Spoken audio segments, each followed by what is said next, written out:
Bismillahirrahmanirrahim. Assalamualaikum warahmatullahi wabarakatuh. Alhamdulillahirrabbilalamin. Allahumma sholli ala Muhammadin wa ala alihi washabbihi wa man tabi'ahum bi ihsanin ila yaumiddin, amma ba'du. Para sanak famili Haditolan dimanapun berada, dan juga teman-teman sekalian di grup WA keluarga, di penghujung bulan Sya'ban tentu sudah familiar sekali dengan sebuah firman Allah yang sering disampaikan oleh para penceramah, para ustadz-ustadz kita, para kiai di kota maupun di desa. Surat Al-Baqarah ayat 183, Allah Subhanahu wa taala berfirman, "Ya ayyuhalladzina amanu kutiba alaikumusiyam kama kutiba alal ladzina min qablikum la'allakum tattaqun."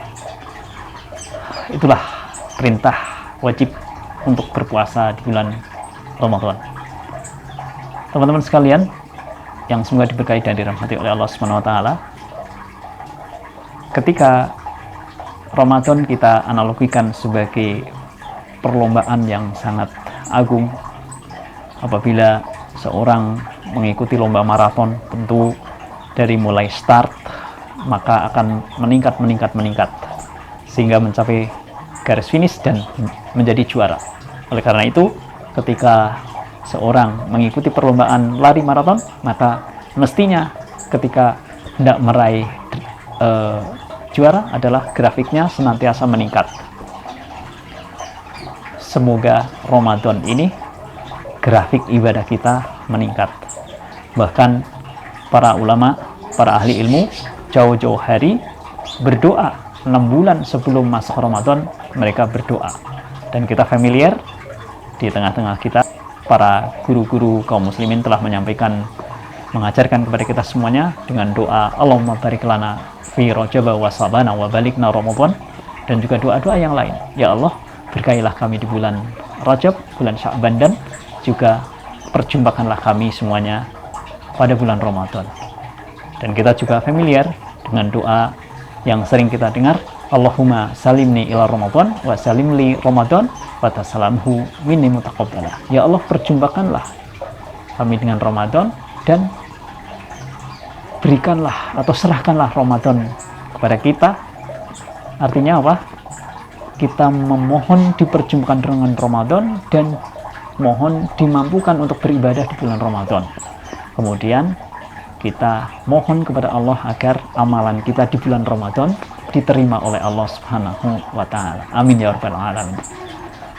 Teman-teman sekalian yang semoga diberkahi dan dirahmati oleh Allah Subhanahu wa taala, ketika kita menjelang Ramadan, maka tentunya kita sadar betul, kita semuanya, teman-teman sekalian, niscaya telah memiliki bekal-bekal menuju Ramadan. Dan kajian-kajian ketika masuk bulan Sya'ban atau di penghujung bulan Sya'ban banyak sekali mengupas tentang Ramadan, baik maupun fikih, maupun keutamaan, maupun hikmah-hikmah dan seterusnya. Sebuah catatan yang berusaha untuk kami rekam, mudah-mudahan menjadi pengingat kembali bagi pribadi dan keluarga khususnya, dan juga alhamdulillah jika bermanfaat bagi teman-teman untuk saling mengingatkan. Kita ingat bahwa di dalam surat Al-Asr kita sudah semestinya saling ingat mengingatkan, saling nasihat menasihati. Teman-teman sekalian yang semoga diberkahi dan dirahmati oleh Allah Subhanahu wa taala, 5 hal bekal menyambut Ramadan antara lain. Yang pertama adalah bekal ilmu, tentunya bekal ilmu. Di tangan saya ada kitab atau kutaib atau kitab kecil yang judulnya Fikih Praktis Puasa Ramadan. Ini ditulis oleh Al-Fadil Abu Ubaidah Yusuf bin Mukhtar As-Sidawi dan juga Al-Fadil Al-Ustadz Abu Abdillah Syarul Fatwa, hafizahumullah. Ini sangat bermanfaat, bisa di-download teman-teman sekalian di media sosial dalam bentuk PDF. Nah, itu bekal yang pertama adalah bekal ilmu.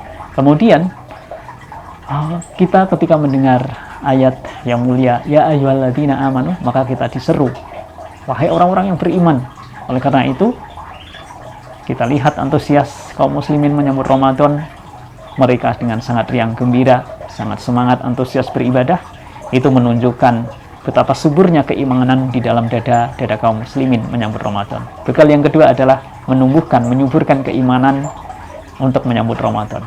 Kemudian bekal yang ketiga, teman-teman sekalian, adalah berlatih amalan atau ibadah yang sejenis, yang mirip ibadah di bulan Ramadan, atau yang sama seperti ibadah di bulan Ramadan. Apa misalnya? Memperbanyak puasa sunnah. Bahkan Rasulullah SAW, beliau memperbanyak puasa sunnah di bulan Sya'ban. Kemudian amalan yang jenis lainnya adalah mulai menggemarkan tilawah Quran, membaca Al-Quran, mentadaburi Al-Quran. Kemudian amalan jenis lainnya adalah menggemarkan sedekah. Kemudian bekal yang ketiga ya, latihan ibadah yang sejenis. Kemudian bekal yang keempat adalah berdoa. Kita sebagaimana tadi disampaikan, Allahumma barik lana fi Rajab wa Sya'ban wa balikna Ramadan. Berdoa kita agar kita diperjumpakan oleh Allah Subhanahu wa taala. Tidak sedikit karib kerabat kita, teman-teman kita yang tahun lalu ikut diberi kesempatan untuk berpuasa, untuk ibadah di bulan Ramadan, pada tahun ini sudah tidak menjumpai, sudah dipanggil oleh Allah Subhanahu wa taala, dan kita mohon kepada Allah Subhanahu wa taala agar kita diperjumpakan. Itu bekal yang keempat. Kemudian bekal yang kelima, teman-teman sekalian, yaitu taubat. Kita bertaubat kepada Allah Subhanahu wa taala. Karena apa? Karena yang menghalangi beratnya kita untuk melakukan ibadah adalah dosa-dosa kita. Kita ingat ada sebuah ayat di juz 30, Rona ala qulubihim makanu yaksibun, adalah bahwa hati-hati kita, hati-hati para hamba Allah itu banyak noda-noda, titik-titik hitam yang menghalangi, akibat dosa tersebut yang menghalangi kita untuk beribadah kepada Allah Subhanahu wa taala. Itu adalah 5 hal sebagai bekal Ramadan. Kemudian setelah kita memperoleh bekal-bekal tersebut, menggapai bekal-bekal tersebut, kita masuk di bulan Ramadan. Ada 5 amalan utama di bulan Ramadan. Ada 5 juga, biar kita mudah mengingatnya teman-teman sekalian. Amalan yang pertama adalah tentunya saum, tentunya puasa di bulan Ramadan, kecuali bagi mereka yang udzur, misalnya bagi wanita ya haid atau nifas atau menyusui, hamil tua yang dipandang oleh para medis dapat membahayakan kesehatannya, maka merupakan udzur dan nanti mengqadha di hari-hari yang lain. Kemudian orang yang sakit, kemudian orang yang safar, dan seterusnya dan seterusnya. Itulah bekal ilmu. Itu amalan yang paling utama. Yang pertama adalah saum, yaitu puasa. Kemudian amalan yang utama di bulan Ramadan yang kedua adalah sholat tarawih.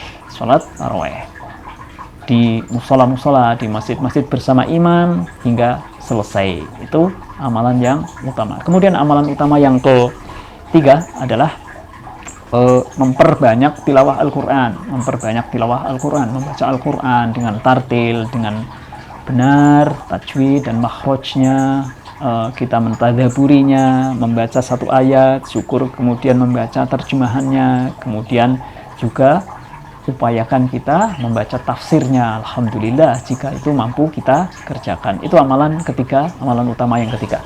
Kemudian amalan yang selanjutnya yang utama adalah bersedekah di bulan Ramadan. Kemudian amalan yang selanjutnya adalah kita perbanyak istighfar di bulan Ramadan. Itu amalan 5 amalan utama. Tadi 5 bekal dalam menyambut Ramadan, kemudian ditambah 5 amalan yang utama di bulan Ramadan. Kemudian ada 5 lagi hikmah bulan Ramadan, atau hikmah disyariatkannya puasa di bulan Ramadan. Yang pertama adalah melatih jiwa untuk senantiasa taat kepada Allah Subhanahu wa taala. Kita ingat bahwa kaum muslimin sangat bersemangat beribadah di bulan Ramadan sebagai momentum latihan agar kita senantiasa bertaat kepada Allah Subhanahu wa taala. Itu hikmah yang pertama. Hikmah yang kedua adalah menanamkan sifat sabar. Kemudian yang ketiga adalah melatih, menambah rasa syukur kita atas karunia nikmat dari Allah Subhanahu wa taala.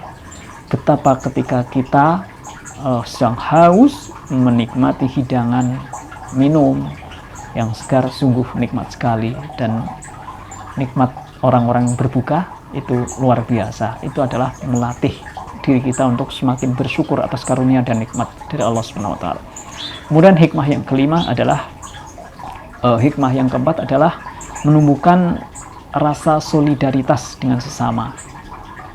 kita lihat ada istilahnya iftar on the road, atau orang membagi makanan di jalan, sahur on the road dan sebagainya. Itu merupakan ekspresi implementasi dari rasa solidaritas kita, selain memang itu banyak keutamaan. Nah, kemudian hikmah yang kelima adalah sebab meraih predikat takwa dari Allah Subhanahu wa taala. Ya, puasa sebagaimana ayat yang mulia tadi, ya ayyuhalladzina amanu kutiba alaikumusiyam kama kutiba alal ladzina min qablikum la'allakum tattaqun. Nah, itu puasa sebagai sebab atau sebab meraih takwa di hadapan Allah Subhanahu wa taala. Dan juga ada tambahan tentunya yang sering kita dengar, bahwa puasa itu berefek menjadi sehatnya jasmani, selain sehat rohani, sehatnya jasmani, dan itu diakui oleh para ahli kesehatan. Nah, itu adalah 5 hikmah disyariatkannya puasa Ramadan. Kemudian terakhir, 5 keutamaan puasa Ramadan, 5 bekal menuju Ramadan, 5 amalan utama di bulan Ramadan, 5 hikmah Ramadan, 5 keutamaan Ramadan, ya, keutamaan puasa Ramadan. Yang pertama adalah bahwa puasa Ramadan itu adalah merupakan rukun Islam. Jelas kan? Insyaallah udah paham semuanya, sadar betul bahwa puasa Ramadan adalah merupakan rukun Islam. Kemudian keutamaan yang kedua, bahwa puasa itu adalah menggugurkan dosa. Ingat hadis yang muttafaqun alaih, diriwayatkan oleh Imam Bukhari dan Muslim, man shoma ramadhana imanan wahtisaban ghufirallahu ma qaddama min dzambik, yaitu barang siapa yang melakukan puasa di bulan Ramadan karena apa? Karena keimanan dan mengharap ganjaran dari Allah Subhanahu wa taala, maka dosa-dosanya yang telah lalu akan diampuni. Hadis ini diriwayatkan oleh Imam Bukhari dan Muslim. Masyhur insyaallah di khutbah-khutbah, apalagi di bulan Ramadan nanti. Ini suatu sabda Rasulullah sangat familiar di telinga kita. Nah, kemudian keutamaan yang ketiga adalah bahwa puasa Ramadan sebagai sebab seorang masuk surga. Nah, puasa Ramadan adalah sebab seorang masuk surga. Kemudian keutamaan yang keempat adalah orang-orang yang berpuasa, sudah masyhur di telinga kita bahwa doanya orang-orang yang berpuasa adalah mustajab. Artinya puasa merupakan sebab terkabulnya doa. Doa menjadi terkabul. Itu keutamaan yang keempat. Kemudian keutamaan yang kelima adalah orang yang beribadah di bulan puasa dilipat gandakan pahalanya. Itu adalah 5 keutamaan ibadah puasa di bulan Ramadan. Mudah-mudahan bermanfaat bagi pribadi, khususnya merupakan catatan dari taklim-taklim menjelang Ramadan, dan juga tentunya tidak ada lain yang perlu kita sambut, kita perbekali diri, melainkan dengan ilmu, keimanan, dengan berlatih, beribadah yang sejenis seperti bulan Ramadan, kemudian berdoa kepada Allah Subhanahu wa taala, kemudian juga banyak-banyak beristighfar. Mudah-mudahan Allah Subhanahu wa taala memperjumpakan kita dengan Ramadan dalam kondisi jasmani yang sehat, rohani yang sehat, kebutuhan tercukupi, walaupun sederhana tercukupi, dan yang lebih penting adalah kita diberi kemampuan untuk memaksimalkan ibadah di bulan Ramadan. Billahi taufik wal hidayah. Wassalamualaikum warahmatullahi wabarakatuh.